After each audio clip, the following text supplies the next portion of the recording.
उपन्यास a suitable boy का एक विस्तृत सारांश हिंदी में। ए सूटेबल बॉय विस्तृत सारांश। लेखक विक्रम सेठ। प्रकाशन वर्ष 1993। शैली पारिवारिक, सामाजिक, राजनीतिक, ऐतिहासिक उपन्यास। परिचय। ए सूटेबल बॉय भारतीय अंग्रेजी साहित्य का एक महत्वपूर्ण उपन्यास है जिसे विक्रम सेठ ने लिखा है। यह उपन्यास स्वतंत्रता के बाद के भारत की सामाजिक, राजनीतिक और सांस्कृतिक पृष्ठभूमि पर आधारित है। लगभग 349 पृष्ठों में फैला यह उपन्यास अंग्रेजी भाषा में लिखे गए सबसे लंबे उपन्यासों में से एक है। कहानी का केंद्र एक मां रूका मेहरा और उसकी बेटी लता मेहरा है, जिसके लिए वह एक उचित वर यानी अ सूटेबल बॉय की तलाश कर रही है। लेकिन कहानी सिर्फ एक विवाह की खोज तक सीमित नहीं है। यह भारत की विभाजनोत्तर स्थिति, सांप्रदायिक तनाव, जाति व्यवस्था, राजनीति, शिक्षा और प्रेम जैसे अनेक विषयों को गहराई से छूती है। मुख्य पात्र एक लता मेहरा कहानी की नायिका, जो एक समझदार, आधुनिक और संवेदनशील युवती है। 2 रूका मेहरा लता की मां, जो अपनी बेटी के विवाह को लेकर अत्यधिक चिंतित रहती है। 3 मेहरा परिवार लता के भाई अरुण मेहरा, उनकी पत्नी मीरा और उनका बेटा।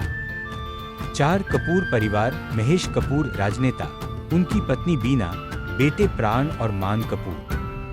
5 खान परिवार नवाब साहब और उनके बेटे फिरोज व मंसीर। 6 3 वर उम्मीदवार। कबीर दुर्गा लता का पहला प्रेम, एक मुस्लिम युवक। अमित चटर्जी एक कवि, लता के परिवार से जुड़ा हुआ और समझदार व्यक्ति। हर्ष खन्ना एक स्थिर, पारंपरिक और सुरक्षित वर्ग। कहानी का सारांश।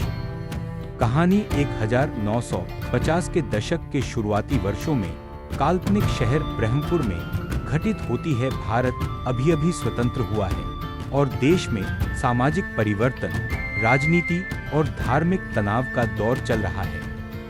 लता मेहरा विश्वविद्यालय में पढ़ाई कर रही होती है जब उसे कबीर दुर्गा, एक आकर्षक मुस्लिम युवक से प्रेम हो जाता है। परंतु जब उसकी मां को यह बात पता चलती है तो वह इस रिश्ते को अस्वीकार कर देती है, क्योंकि विभाजन के बाद के माहौल में एक हिंदू लड़की और मुस्लिम लड़के का संबंध समाज द्वारा अस्वीकार्य माना जाता है। रूका मेहरा अपनी बेटी के लिए एक उचित वर की खोज में लग जाती है।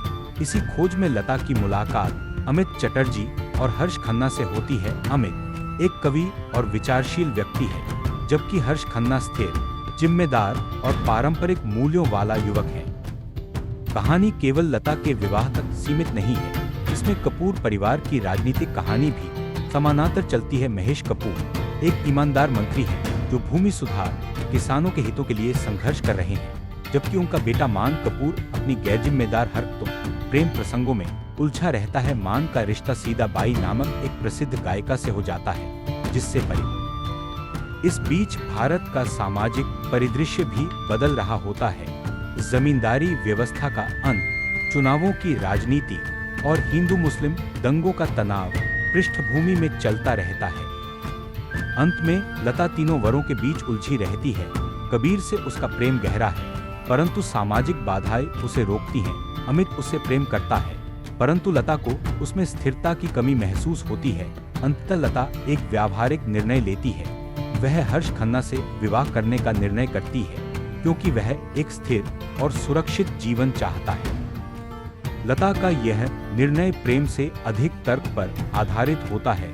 वह समझती है कि जीवन में सिर्फ रोमांस नहीं, स्थिरता और समझ भी आवश्यक है। मुख्य विषय एक प्रेम और विवाह, पारंपरिक और आधुनिक विचारों के बीच संघर्ष। 2 धर्म और सांप्रदायिकता, हिंदू मुस्लिम संबंधों और समाज की असहिष्णुता का चित्रण। 3 राजनीति और समाज, स्वतंत्र भारत की पहली आम चुनाव प्रक्रिया और सामाजिक सुधार। 4 स्त्री की स्वतंत्रता, लता का आत्मनिर्णय, उसके जीवन पर स्वयं निर्णय लेने का साहस।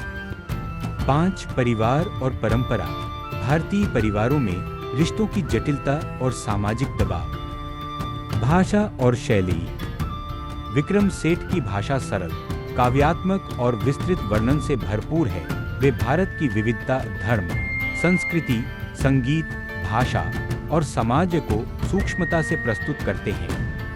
निष्कर्ष: ए सूटेबल बॉय केवल एक प्रेम कहानी नहीं, बल्कि स्वतंत्र भारत के निर्माण की गाथा है।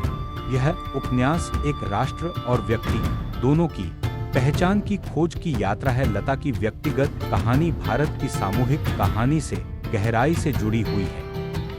विक्रम सेठ ने इस उपन्यास के माध्यम से यह दिखाया है कि जीवन में उचित साथी केवल विवाह के लिए नहीं, बल्कि अपने विचारों, समाज और देश के लिए भी ढूंढना पड़ता है।